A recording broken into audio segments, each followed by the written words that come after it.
all that wood that got laid out in the shed is the wood that Corey made to get those windows. Oh, so they're probably already cut and ready to go. No, they're not cut. They're long, but they're primed, and so you just have to put them on there. And that's for this window too. Yeah, this window and that window. Yeah, well, remind your husband.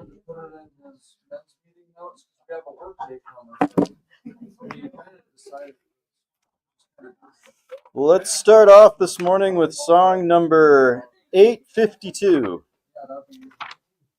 Song number 852.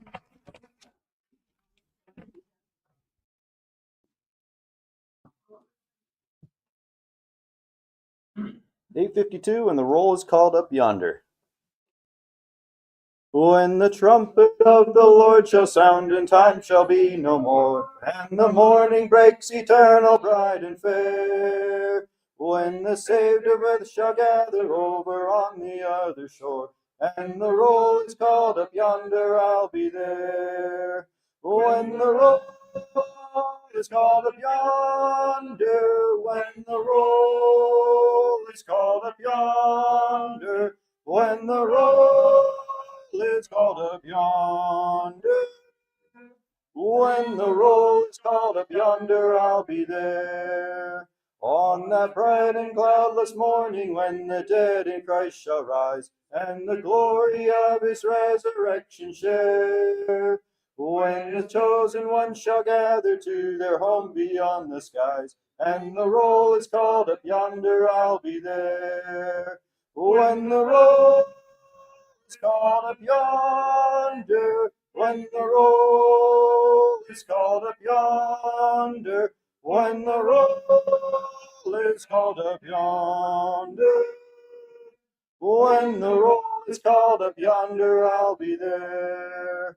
Let us labor for the Master from the dawn till setting sun. Let us talk of all his wondrous love and care. Then when all of life is over and our work on earth is done, and the roll is called up yonder, I'll be there. When the roll is called up yonder, when the roll is called up yonder, when the roll is called up yonder, when the roll is called up yonder, I'll be there. All right. So our scripture this morning is coming from Joshua 6, 1 through 25, and we're going to have Cody come up and read that for us.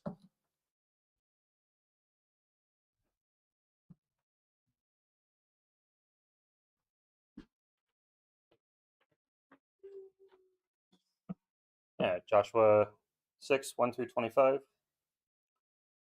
Now Jericho was tightly shut because of the sons of Israel. No one went out and no one came in. The Lord said to Joshua, "See, I have given Jericho into your hand, with its king and the valiant warriors. You shall march around the city and all the men of war circling the city once. You shall do so for 6 days. Also 7 priests shall carry 7 trumpets of ram's horns before the ark. Then on the 7th day you shall march around the city 7 times, and the priests shall blow the trumpets. It shall be that when they make a long blast with the ram's horn, and when you hear the sound of the trumpet, all the people shall shout with a great shout, and the wall of the city will fall down flat, and the people will go up every man straight ahead." So Joshua the son of Nun called the priests and said to them, "Take up the ark of the covenant, and let 7 priests carry 7 trumpets of ram's horns before the ark of the Lord." Then he said to the people, "Go forward and march around the city, and let the armed men go on before the ark of the Lord." And it was so. Now when Joshua had spoken to the people, the 7 priests carrying the 7 trumpets of ram's horns before the Lord went forward and blew the trumpets, and the ark of the covenant of the Lord followed them. The armed men went before the priests who blew the trumpets, and the rear guard came after the ark, while they continued to blow the trumpets. But Joshua commanded the people, saying, "You shall not shout, nor let your voice be heard, nor let a word proceed out of your mouth, until the day I tell you, shout. Then you shall shout. So he had the ark of the Lord taken around the city, circling it once. Then they came into the camp and spent the night in the camp.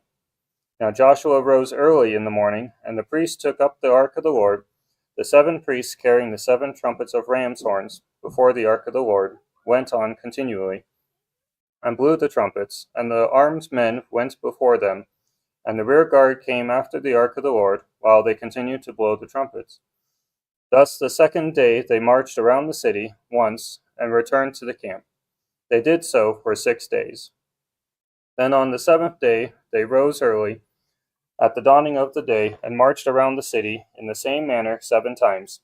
Only on that day they marched around the city 7 times. At the 7th time, when the priests blew the trumpets, Joshua said to the people, "Shout, for the Lord has given you the city. The city shall be under the ban, it and all that is in it belongs to the Lord. Only Rahab the harlot and all who are with her in the house shall live, because she hid the messengers whom we sent. But as for you, only keep yourselves from the things under the ban, so that you do not covet them, and take some of the things under the ban, and make the camp of Israel accursed, and bring trouble on it. But all the silver and gold and articles of bronze and iron are holy to the Lord. They shall go into the treasury of the Lord." So the people shouted, and priests blew the trumpets. And when the people heard the sound of the trumpet, the people shouted with a great shout, and the wall fell down flat, so that the people went up into the city, every man straight ahead, and they took the city. They utterly destroyed everything in the city, both man and woman, young and old, and ox and sheep and donkey, with the edge of the sword. Joshua said to the 2 men who had spied out the land, "Go into the harlot's house, and bring the woman and all she has out of there, as you have sworn to her." So the young men who were spies went in, and brought out Rahab, and her father, and her mother, and her brothers, and all she had. They also brought out all her relatives, and placed them outside the camp of Israel. They burned the city with fire, and all that was in it. Only the silver and gold, and articles of bronze and iron, they put into the treasury of the house of the Lord. However, Rahab the harlot and her father's household, and all she had, Joshua spared, and she has lived in the midst of Israel to this day, for she hid the messengers whom Joshua sent to spy out Jericho.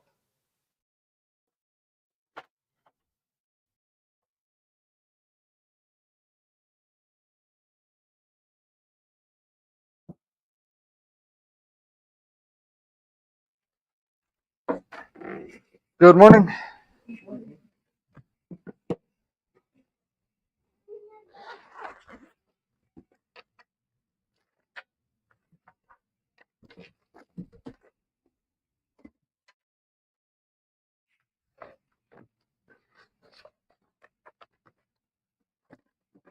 We're going to pick up in Acts chapter 14.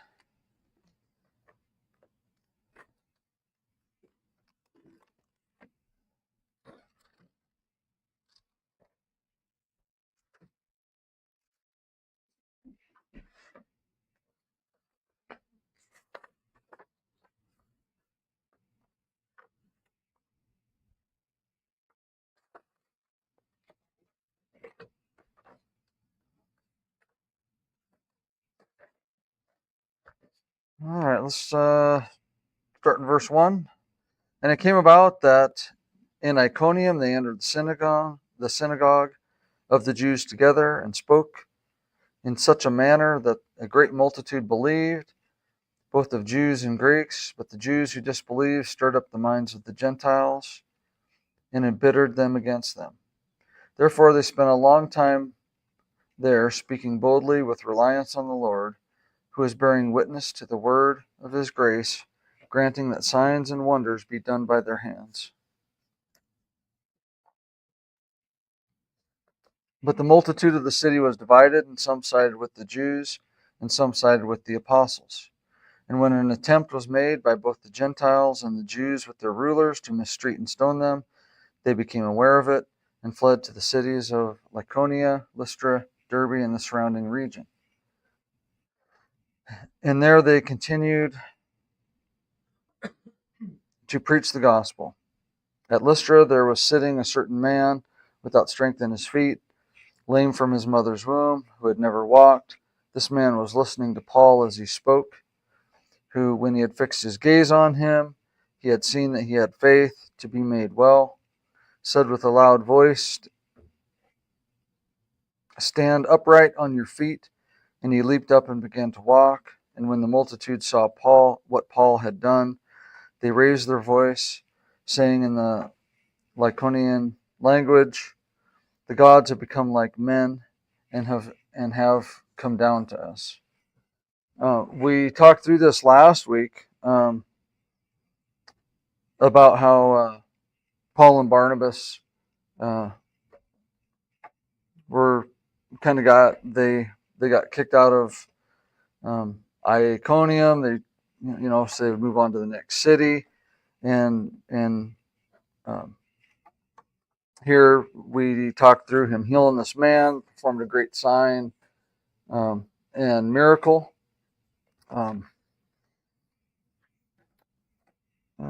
In Lystra, performed a miraculous healing as a sign and a wonder. Talked about how he leapt up, all the muscle returned to his legs, the nerve endings were healed.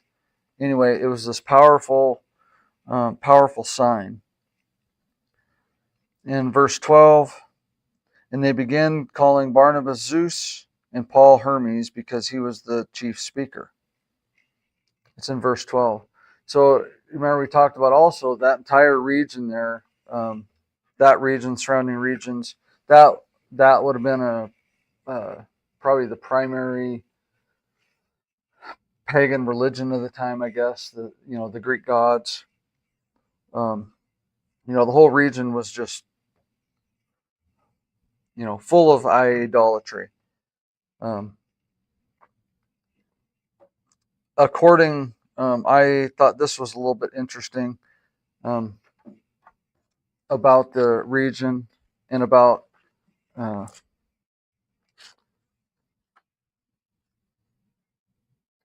Lycaonia. Let me find that and read that. So, according to some other historical documents, there was a fable, among the inhabitants there, that Zeus and Hermes once visited that place. And according to lore, Zeus and Hermes came to that region and they visited Lycaonia. And let's read here. It says, talking about Zeus and Hermes, they walked up and down the streets, knocking on all the doors, but no one invited them in to visit. Finally, they came to the last house in town, a rundown shack at the edge of the city dump, the home of Philemon and Baucis, not the Philemon from the Bible. And they invited in Zeus and Hermes to visit while in the shade of an old tree. Then the mythological gods were invited to stay for a feast. Late at night, they left the city, taking with them Philemon and Baucis. When they were at a safe distance, the gods called down fire upon the town, and all those who had refused them were put to death. Philemon and Baucis were made priests. A new city was built by the gods, and a magnificent temple was built. In the temple, Philemon and Baucis served. After that, even when a stranger came to town, he was well received. This is one of the reasons they made ready to sacrifice Paul and Barnabas. So the reason I read that is that, it kind of gets into the mindset of the people. Paul just performed this. They've probably never seen anything like it. This powerful miracle. And in the back of their mind is this fable how, the whole region was destroyed because they refused the gods. So it makes sense. Makes sense that they would jump to that conclusion, that these two were gods, because of the supernatural events that took place. No fake magicians or spiritualists or anything like that. They would have never seen anything like that miracle. So it was easy, I think, for people to fall into the religion, and and we'll talk about the priest of the priest of Zeus here in just a second. But the priests weren't the ones necessarily the priests of Zeus in these in this pagan religion.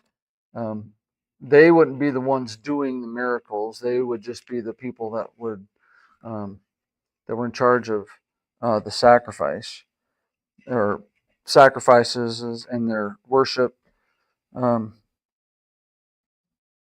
But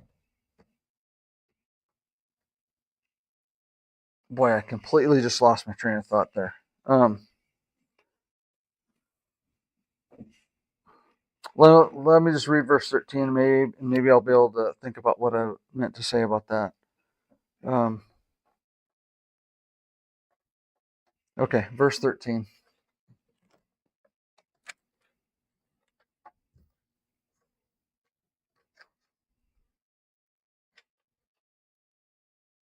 The priest of Zeus, whose temple was just outside the city, brought oxen and garlands to the gates and wanted to offer sacrifice with the crowds.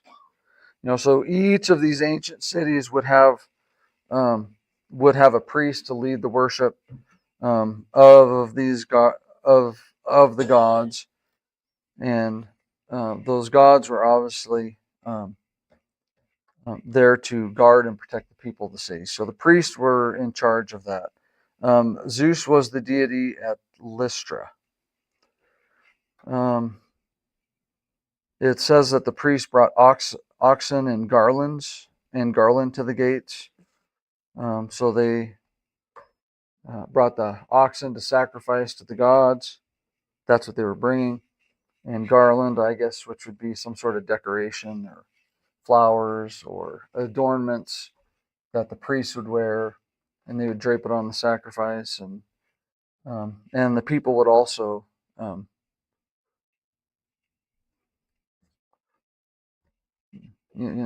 dressed up, get decorated, and anyway.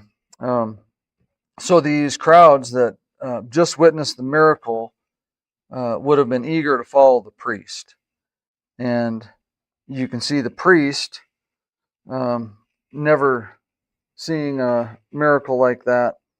They would have been thinking that the gods were present and not wanting to refuse the gods, which destroyed their towns. These priests were probably getting pretty excited. They probably,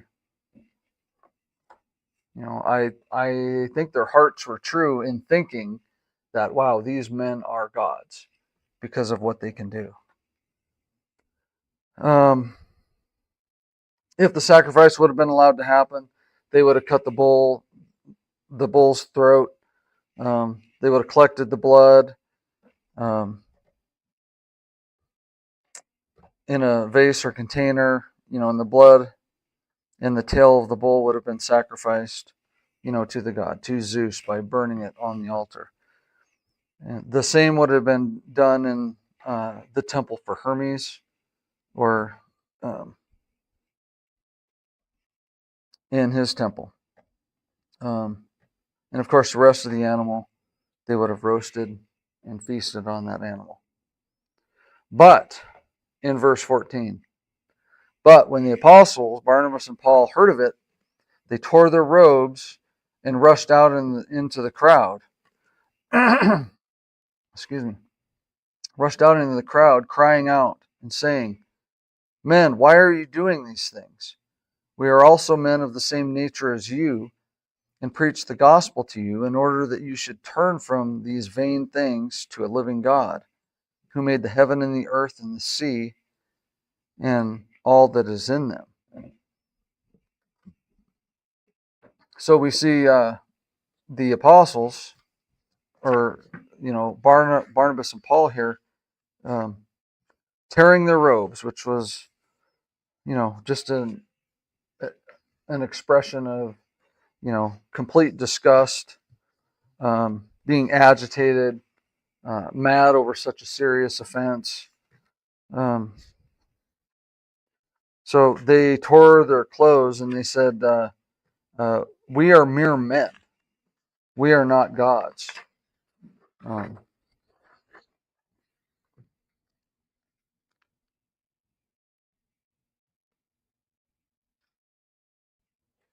uh, yeah, he's saying, we are the same nature, but we preach a true gospel. And it's interesting. He says, what verse?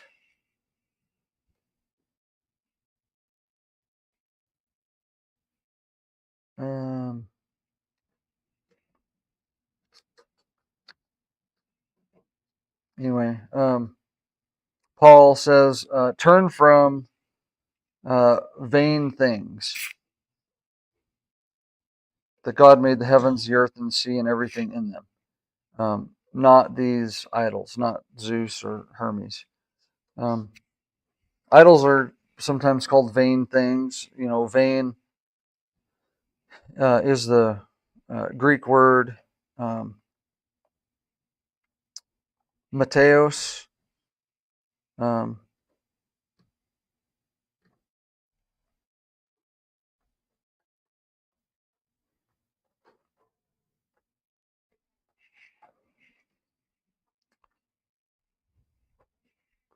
Thought I cleaned my glasses here, but the Greek word Mateos means empty or fruitless or useless or powerless, and maybe even lacking in truth. So Paul was talking about these Greek gods, their sacrifices, their adornments of the priests and the people. He's calling all that vain, useless, fruitless, and that is pointless, basically. He's kind of saying that there's either Mateos, vain things, or there's the living God. That's the contrast. It's one or the other. It's all the vain idols or it's God. I guess I can imagine Paul and Barnabas are probably shaking their heads. They preach, they get run out of town, they preach, perform miracles, and here they want to, make us gods, worship us as gods. I'm sure he felt a little bit like Moses when he came down off the mountain. He sees the golden calf. It's like, throw your hands up. Oh my gosh, what are these guys doing?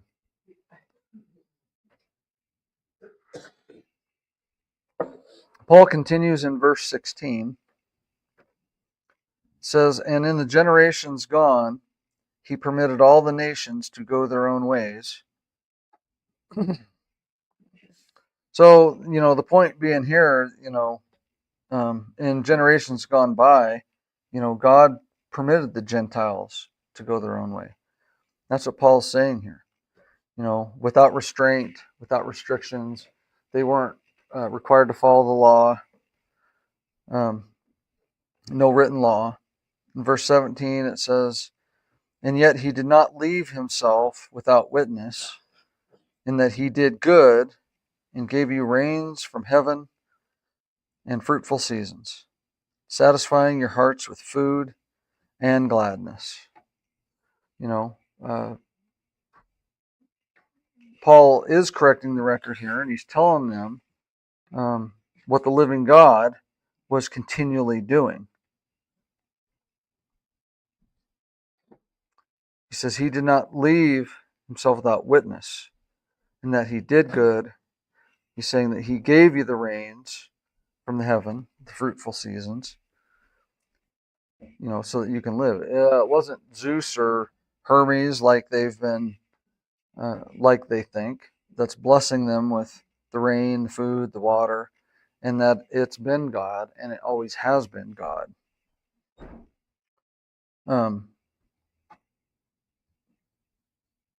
Even though you went your own way, it says the living God, the Creator, was there.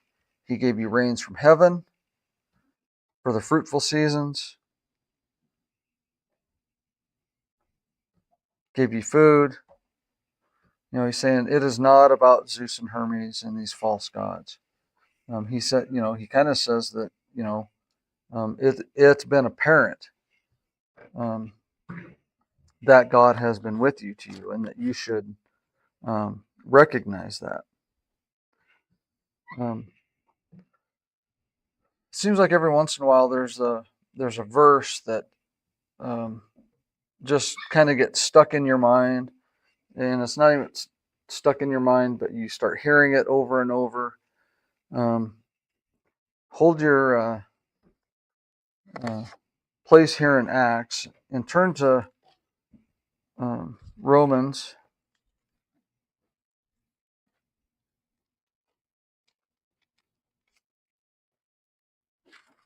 chapter 1. And this verse I'm going to read here, I think I've mentioned it before. In fact, I know I talked about it in Sunday school before. Mr. Wilson talked about it again in his Bible school class. There was a Facebook conversation that I was having in which this verse came up, talking about this verse. And as I'm studying through this, this verse comes to mind again. Chapter 1, I'll just start in verse 18. It says, "For the wrath of God is revealed from heaven against all ungodliness and unrighteousness of men who surpass the truth in unrighteousness. Because that which is known about God is evident within them, and God made it evident to them. For since the creation of the world, his invisible attributes, his eternal power, his divine nature have been clearly seen, being understood through what has been made, so that they are without excuse. For even they knew God, they did not honor him as God or give thanks, but they became futile in their speculations, and their foolish heart was darkened." Even, the contrast in verse 18 and 19 talks about, truth, it talks about ungodliness, unrighteousness versus the evidence of God in verse 19. Even these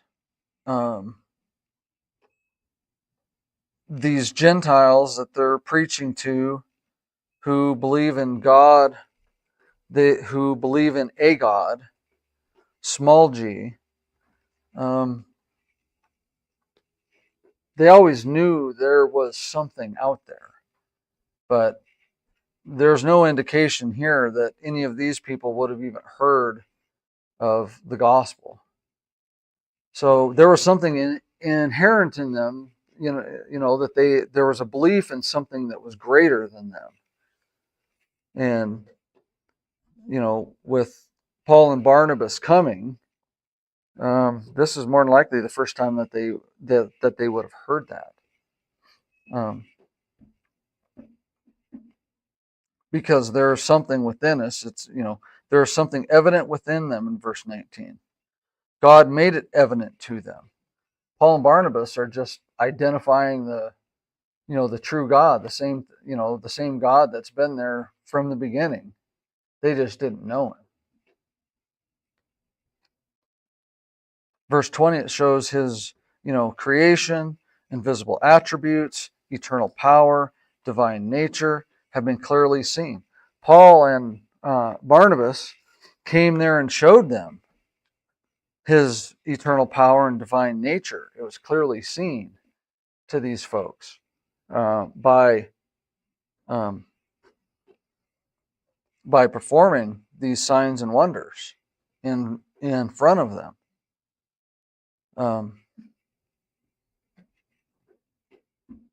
It's clearly seen and it's clearly understood what has been made, so that they are without excuse.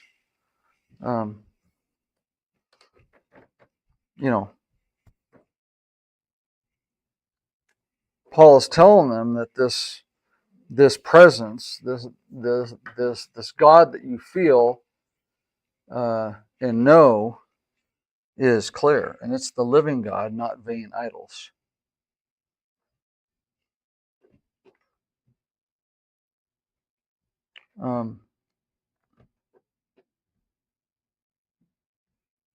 Any thoughts or comments? I was going to say, since his divine nature, his invisible attributes, his eternal power, we say they're seen, it says they are clearly seen in what has been made. Well, what's been made? The universe. And so you just ask yourself the question, has the universe always been here? Or did it get made? Well, if it's always been here, it's eternal. Eternity runs as far backwards as it runs forward. And so you take our sun, for instance. If the sun has been here forever, what's happened to it? Burned out. Every star in the universe is burned out. It's eternal. Yeah. So the point is, obviously, the universe has not always been here. It had to have been made. If it had to have been made, it had to have a beginning. What are the first words in the Bible? In the beginning. In the beginning. The Bible logical? Is the Bible correct historically? And this is where he says these guys suppress the truth in unrighteousness. The basic laws of science teach you the truth that God made or created the heavens and the earth. They're without excuse. I mean, the first law of science, conservation of matter and energy. They can't be created nor destroyed in nature. That's not a natural process. So what's it require? A supernatural process outside of this universe to bring it into existence. They're without excuse if they don't see it. Yeah. Yeah, and that's kind of, like I said, that's kind of been on my mind because that verse keeps coming up. And I was going to talk about it today, but I didn't really get any thoughts together about it. But just thinking about, people that, I don't know, I'm just going off the cuff here, believe in, false gods, false idols. Even they know that there is something supernatural in creation. That there's just some force that's more powerful than us. So I kind of get, give some grace to these guys who are worshiping Zeus, because they don't know any better. They know there's something greater than them. They can see it. They live by it. It does them no good, but I'm just saying in their hearts, they see something greater. But then I think, how much more worse is it for, and I think it's I don't know if it's more prevalent today, but I would almost guess that it's greater today than any time in history, of where people choose not to see it or don't believe it. I'm talking about evolution.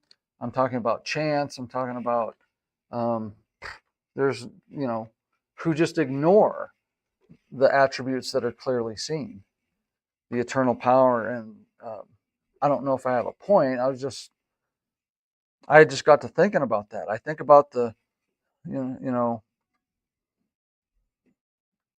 people with so much money that they don't, they're their own gods, like the Bill Gateses and all those guys. I mean, they don't see any of anything that's greater than themselves. They are, in their minds, their own god, I guess. I don't know. Does anybody else have any thoughts on that? Like I said, I don't know that I have a point, but I don't know. I just got to thinking about what it takes to cross that line to where you say, there's nothing. Well, I actually know what that. You go, and then I'm going to tell you what kind of mindset that produces. But I was going to say the point is that the idea that Zeus or somebody could have started this is more logical than hydrogen is an odorless, colorless gas. And if you give it enough time, it turns into people. Yeah. Thank you for making my point. That's kind of what I'm trying to say, but I didn't know the words to say it. Paganism is more logical than that. Yeah. Paganism is logical. Yeah. But I think seeing that contrast just, lets us know that there is something out there. And if you're worshiping, Zeus or, Hermes or Buddha, you're closer than evolutionists per se. And these guys here are hearing the truth of who it truly is. And some will accept it and some won't, which is typical. And I guess my, and maybe I don't want to go too far into this, but, knowing that there is something, some creator, whether it's the living God or not, puts constraints on you as a person and what's valuable, and what's valuable in creation, what's valuable in life. Saying that something came from nothing, that there is no God, gives no value to life. Why is life even important if it just happened by chance? I don't know. We talk about abortion quite a bit in here. We talk about euthanasia of old people. You hear, the Bill Gates, Ted Turners, those guys that have more money than, sense. They don't need a God. They have everything. Well, and it also breeds to the thought process of, you're getting a little old. You're kind of taxing on the medical system, Larry. It's time to put you down. You think I'm joking, but that is a true thought. I have heard them say it. Ted Turner himself.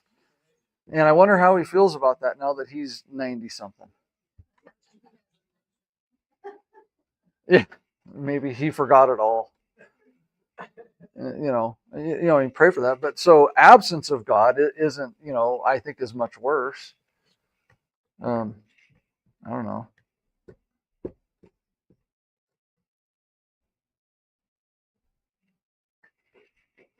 What other thoughts about that? I think I've rambled enough.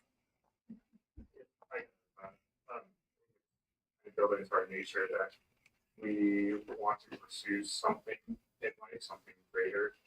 And so it's either some God figure above us, or in paganism, they're pursuing God, or serving ourselves. And that's where you see people become rich and they get everything they want, but if they don't invest into something greater beyond that, then you see that those high suicide rates among even the wealthy, where they've achieved everything and they find that there's nothing at the end. You're still on. And so that's why also you see the cultural shift of people supporting causes that they put as greater than themselves. Environmentalism, abortion ordinance, things like that. So I think people are trying to pursue something greater, but they also want to define it for themselves rather than letting whatever that greater thing is define it for them. Yeah. I guess that's just another comment. Yeah, that's a good point. I mean, I think we were all, like that at one point in our lives where we kind of ignored what God wanted in pursuit of,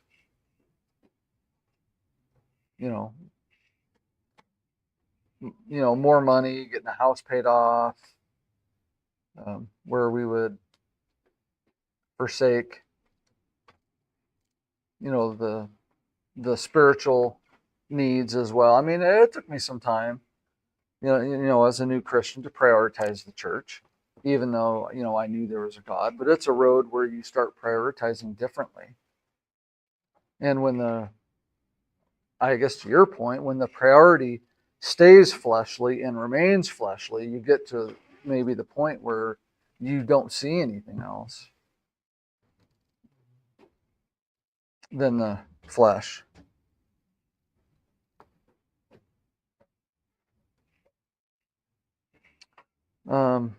Verse 18. Well, let me see if I was done here.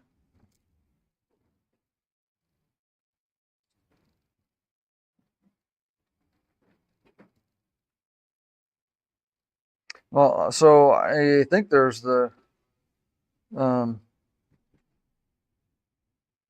verse 21 in Romans talks about even though they knew God, they did not honor him. So I think there's a couple different categories, of people there. There's those that, that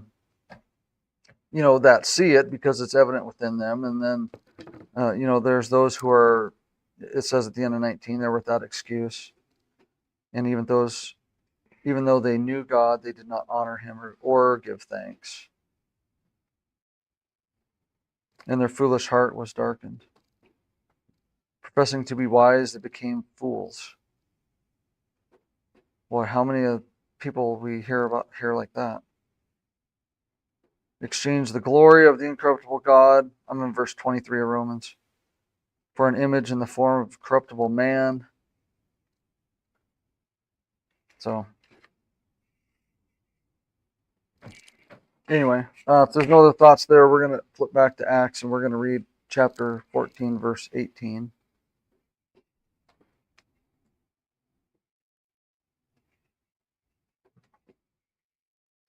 Okay, back to Acts.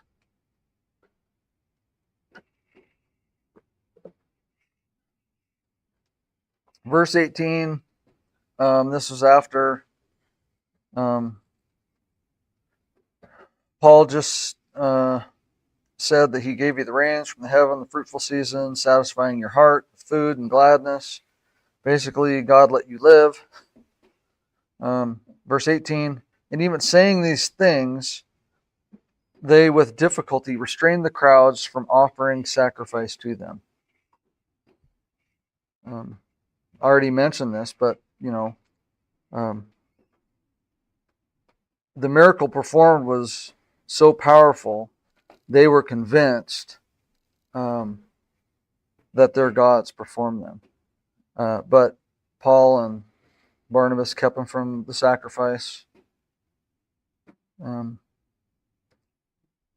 then in verse 19, it seems here, there was some time that passed between 18 and 19. I'm not sure how much time, but there's probably plenty of time for Paul and Barnabas to continue evangelizing, and even plant a congregation. Verse 19, it says, before I get to 19, so I think enough time had passed that the news of Paul and Barnabas's preaching and the miracles and the news that people wanted to worship them as gods had to have reached the ears of the Jews that were in Antioch and Iconium, which is where they came from. So the time between 18 and 19, there had to have been, some time in there, because we're seeing that the Jews are going to catch up with them. News would have traveled that these two gods came through there, but they weren't gods. And once they find out, oh, it's those guys again, they're going to chase them down in verse 19, which we're going to read. So verse 19, but the Jews came from Antioch and Iconium, and having won over the crowds, they stoned Paul, dragged him out of the city, supposing him to be dead. Real quick, before I talk about the hatred against Paul, it says having won over the crowd. So just keep in mind that, when you say won over the crowds, doesn't mean that all the work they would have done wouldn't have been fruitful. The majority, the crowds, are always going to be against Jesus. So when these Jews show up, they would have done the same thing that they did in the town before. They would have went to the women, they would have went to the leaders, they would have convinced the fleshly powerful people of the area, cause a disturbance, and that's how they would have won over the crowds. But there's still Christians there, just they're losing to the majority here. The hatred for Paul and Barnabas and their life-changing message of Christ, becomes clear here when they travel hundreds of miles to track them down. And that's what they did. They heard about it, and they traveled there to go get them.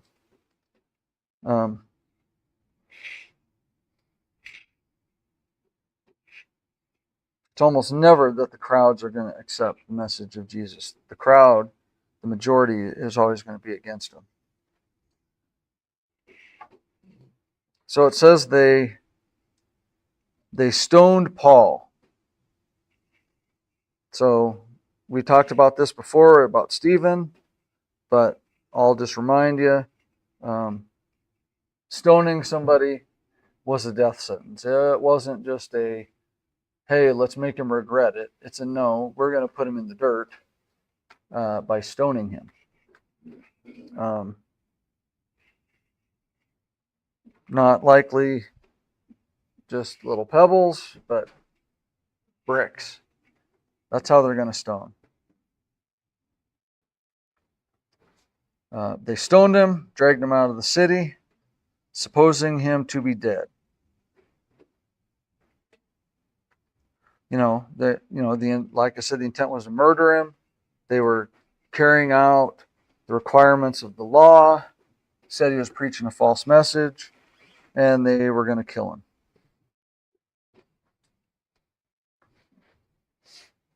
They dragged him out of the city of Lystra and left him for dead. Verse 20. But the disciples stood around him. He arose and entered the city, and the next day he went away with Barnabas to Derbe. So it says the disciples stood around. These would have been his converts. They supposed him to be dead. They probably followed him out there looking for his body so that they could go give him a burial or something.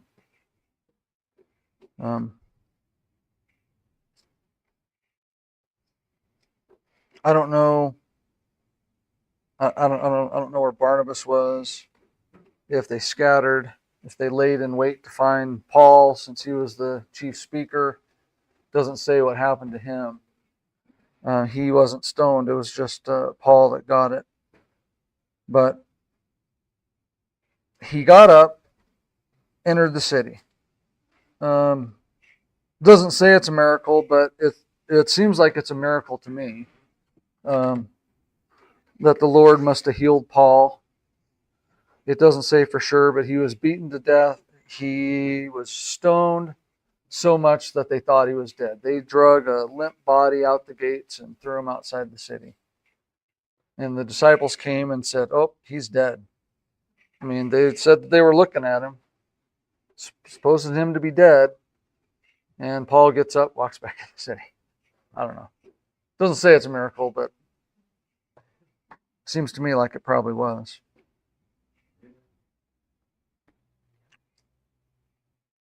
And I put a note here. Actions speak louder than words.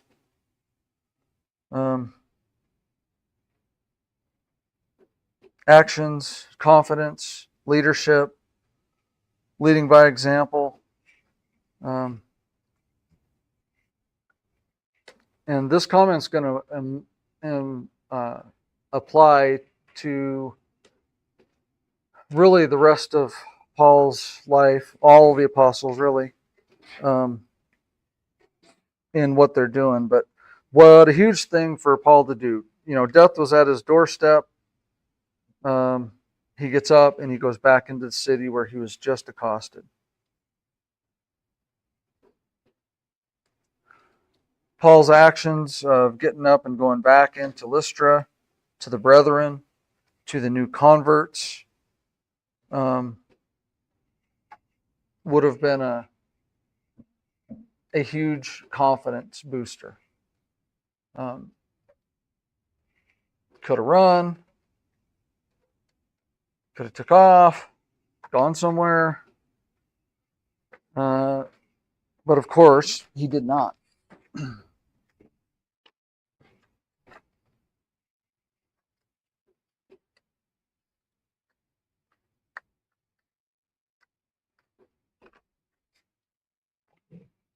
It says anyway, the next day,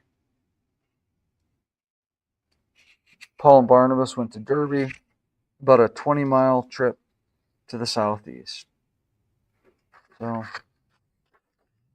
doesn't say he was carried or anything like that. So that's why I think God probably performed a miracle there, because he was back on the road. And he will go back through Lystra as well. Let's look at verse 21. And after he had preached the gospel to that city, and remember now he's in Derbe, and we had preached the gospel to that city and had made many disciples, they returned to Lystra and to Iconium and to Antioch, strengthening the souls of the disciples, encouraging them to continue in faith, saying, through many tribulations we must enter the kingdom of God.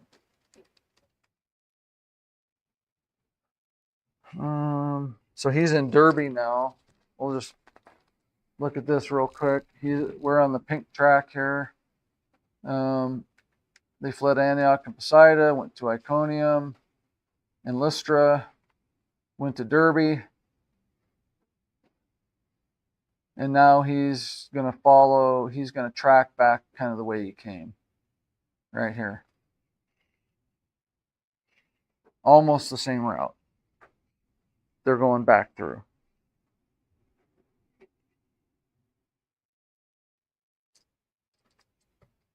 So in Derbe, he preached the gospel, made many disciples. What does disciples mean? Disciples, they're students, converts, learners of the way.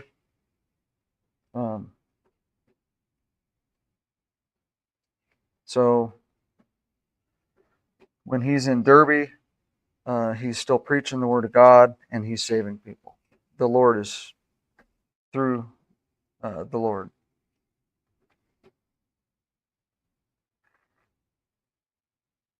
So we see him go back through these hostile cities. He goes back to the city that he was stoned in. He goes back to Lystra, Iconium, Antioch. They would have probably planted churches in each of those cities. But he was almost killed in one, run out of another, and he's still going back.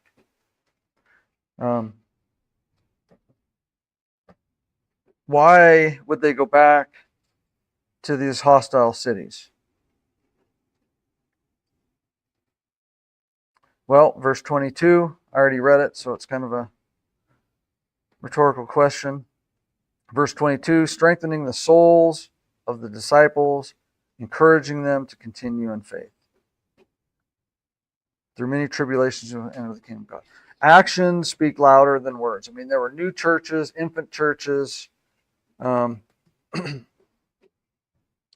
Paul and Barnabas, they would have taken the long way back to where they were going. I mean, their goal is to go back to Antioch.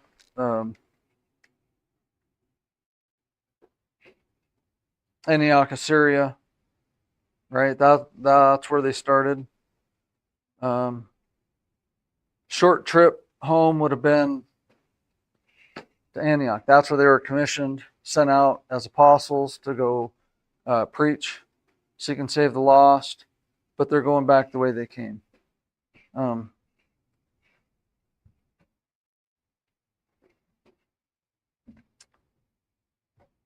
They took the long way back through hostile territory to visit the people that they evangelized, going back through the churches.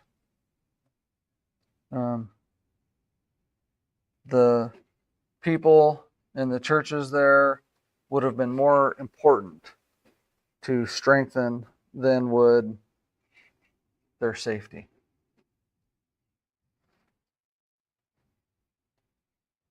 You know, how important would it have been as an example for Paul to go back the way he came, continuing to preach? He was nearly killed, persecuted, run out of town, and he's going back, strengthening these guys. You know, I mean, just think about it. If we just heard the message here for 6 months and we were all converted and Paul and them took off to Missoula and they never came back again, we wouldn't know what we were doing. I don't even think they would have appointed elders. Maybe the reason why they went back to those hostile cities after almost being killed in Lystra. Maybe that's through their faith, through their word of mouth, that's how they died. Yeah. Absolutely. Yeah. What was the reaction to some of the people that murdered him or attempted to kill him? Yeah. Yeah, the people that stoned him probably went back to Antioch, Pisidia, and Iconium, but he's still going back through those places, and yeah, he was almost killed. So what is that showing him? Yeah, our faith is not, we're here to stay, we're here to help you get set up, and we'll see in a minute here, he's going to go back through there and appoint elders in the churches. Some time has passed. The infant churches need to mature a little bit while he's gone. But yeah, being almost killed, running out of town, going back through and say, yep, we're still here. They can try to kill me, but I'm still bringing the message. And we see Peter doing the same types of thing as well, staying true to the message. You got to think, if we're new Christians and we just learn of it and hear of it, and those guys just left and the Romans are coming through or whoever. I'm just making stuff up. But to have them come back through and say, hey, are you guys still doing all right? You guys still following the word? Would have been a huge testament. That's a great point.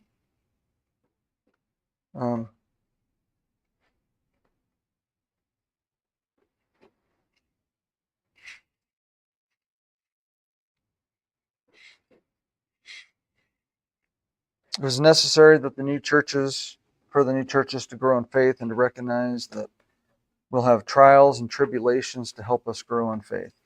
So just that point, Paul saying, yeah, I was almost killed. I'm believing in all this stuff and I almost killed, and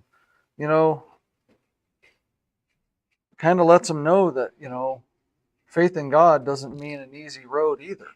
It doesn't promise physical riches, physical, pleasures.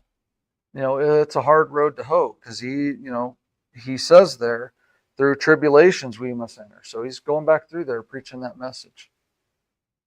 But yep, I left here and they about stoned me to death in that city over there. But I'm here to encourage you. I'm here to strengthen you in the faith. And isn't that what the church is supposed to do for each other? Isn't that what we do for one another here? Trials, tribulations, we're here for each other. We're staying rock solid, moving forward. You had a thought, Larry? I think he actually was dead. I think they stoned him. That was a death sentence. It's like hung by the neck until death. They stoned him until he was dead. And they dragged him out of the city. And in 2 Corinthians chapter 12, Paul said boasting is necessary, but it's not profitable. I will go on. In visions and revelations of the Lord, I know a man in Christ who 14 years ago, whether in the body, I do not know, or out of the body, I do not know. God knows such a man is caught up into the third heaven. And I know our second man, whether in the body or apart from the body, I do not know, God knows, was caught up into paradise and heard inexpressible words which a man is not permitted to speak. When Jesus told the thief on the cross, today you will be with me in paradise, both those guys died. That's how you get to paradise. You've got to be a holy, righteous person and have faith. And when you die, you go to paradise. Paul says he doesn't know whether he was in the body or out of the body, but he went to paradise. I think he was dead. And then God raised him from the dead. And then after this, he talks about his thorn in the flesh. I think he was so beat up. He wanted God to heal him. But God said, no, you're going to deal with this thorn in the flesh. And so that's my opinion. I think he was dead, and they drug him out of the city, and God raised him from the dead, and he got up and went back. Yeah, I wasn't sure if that necessarily was in reference to that, so I wasn't sure. But either way, it was miraculous. Dead or almost dead, got up, kept on. And my second point is then they backtracked, and as they're backtracking, going through these cities, it says they're appointing elders. And the word appoint there is in the Greek to ordain by the stretching forth of the hands. They're laying hands and ordaining elders. How do you get elders in churches? Churches are a few months old, it looks to me like. They're already appointing elders. But I think that's what Jesus talks about in Matthew 13, verse 52. Every scribe who has become a disciple of the kingdom of heaven is like the head of a household, brings forth out of his treasure things new and old. So they're going into the synagogues. Some of the Jews believe, and then some of the Gentiles believe. But among the Jewish people, there would be older Jews and even scribes. And these scribes are like the head of a household. And I think there are these older Jewish men, and they're appointing them as elders because they're husbands of one wife, They have children who believe. They're apt to teach. I mean, they meet the qualifications of an elder, even though the church has only been there Yeah. for a few months. So maybe that's why Paul would always go to the synagogue first, to grab that one or two people that are going to believe, that have the foundation that Paul has in the Old Testament, that were faithful under the law. A certain percentage of those Jews Yeah. love the truth. Even if it's 2 or 3 out of the whole city, then that would be enough to, yeah. It's Larry's fault. We're 7 minutes over. Any other comments? Questions?